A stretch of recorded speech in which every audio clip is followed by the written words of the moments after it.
कितनी इन्वेस्टमेंट लगेगी 1 करोड़ में लगभग? आपके पास देखो प्रैक्टिकल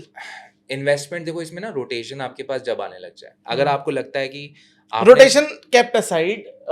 इनिशियल मुझे 1 आपके करोड़ मैक्सिमम पैसा आप हिसाब लगा लो, अगर आपका मान लो 20% आपकी एक्विजिशन कॉस्ट है, मतलब मार्केटिंग की कॉस्ट है, और आपका प्रोडक्ट जो है वो भी 20% है, तो 1 करोड़ अगर आपने टॉप लाइन करना है एक्चुअल रेवेन्यू, तो 40 लाख तो आपके यही हो गए, राइट। उसके बाद जो बचा हुआ पैसा हुआ वो आपका, ये मैं तब ले रहा हूँ कि ये बड़ा सुपरफिशियल सिनेरियो है, ये नंबर टोटली चेंज हो सकता है, मे बी आपकी एक्विजिशन कॉस्ट ही आपकी 30% हो,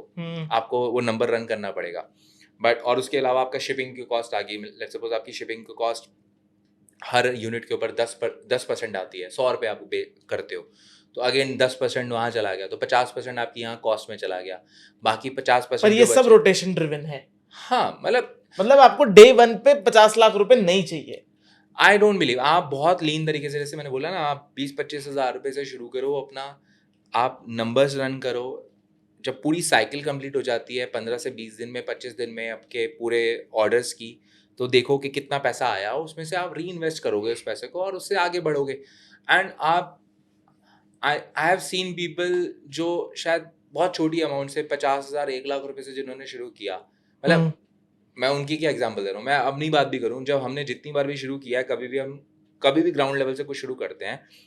तो हम उसमें अपने पैसे कम से कम लगाने की कोशिश करते हैं, तो हम क्रेडिट कार्ड यूज़ कर लेते हैं कि 3 लाख रुपए, 3.25 लाख रुपए की लिमिट होगी, या छोटे एंड पे चलो 1 लाख रुपए की लिमिट होगी, इस 1 लाख रुपए में हम ड्रॉप शिपिंग करके कितनी एड्स रन कर सकते हैं, सिंपल है। 1 लाख रुपए 1 लाख रुपए की एड रन करेंगे, अगर वो उसके बाद 20% भी है तो आप आराम से 1,20,000 10 पे लाख की सेल कर सकते हो। हाँ, मतलब अगर आप मान लो 1 लाख रुपए, 5 लाख की, सॉरी 1 लाख रुपया खर्च करके मेरे पास 1 लाख रुपया तो वापस आ ही गया, और ऊपर से 20% मान लो मैंने जो सेल करी, मान लो मैंने 5 लाख की सेल करी और 5 लाख के ऊपर मैंने 20% प्रॉफिट बनाया, तो मैंने 1 लाख बना लिया, तो वापस 1 लाख और आ गया चलाने के लिए, प्लस मेरे पास वो जो सेल करी है वो पैसा भी रोटेशन में आ गया मेरे पास, then I can go really big really जल्दी। तो मतलब that's the road map. Any particular don'ts dos तो बता दिए, डोंट्स मतलब जो नहीं करना है। पहला डोंट तो यही है कि आप अपना पीएनएल डे 1 से मैनेज करो। दूसरा ये है, अपने पास टीम बिल्ड शुरुआत से करो, अपने आप से मत करना, बिकॉज आप शायद क्रश हो जाओगे खुद करते करते। आपका दिमाग लगना चाहिए कि मनी मेकिंग एक्टिविटी के अंदर rather देन ऑपरेशंस के अंदर, तो गेट अ टीम। एंड एक डोंट यह भी है कि आप जल्दी स्केल करने के चक्कर में नंबर्स आप बोलो नहीं यार मैं 100 ऑर्डर कर रहा हूँ अब मैं 200 करूंगा, ऐसा मत करना,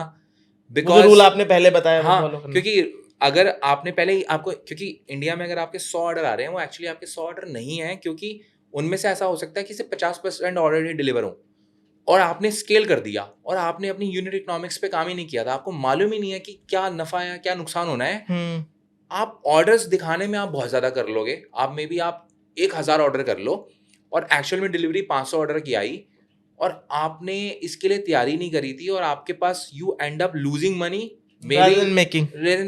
मे बी आपके पास इन्वेंट्री खड़ी हो गई, अब 500 पीसेस वापस आ गया, मतलब 1000 में से 500 पीसेस वापस आ गए, और आप बोलोगे यार मेरा प्रॉफिट कहाँ है? आपका प्रॉफिट आपकी इन्वेंट्री में पड़ा हुआ है अब। लेकिन अगर आप लीन तरीके से चलते और सिस्टमैटिक तरीके से चलते तो आप जा सकते थे आगे। Got it.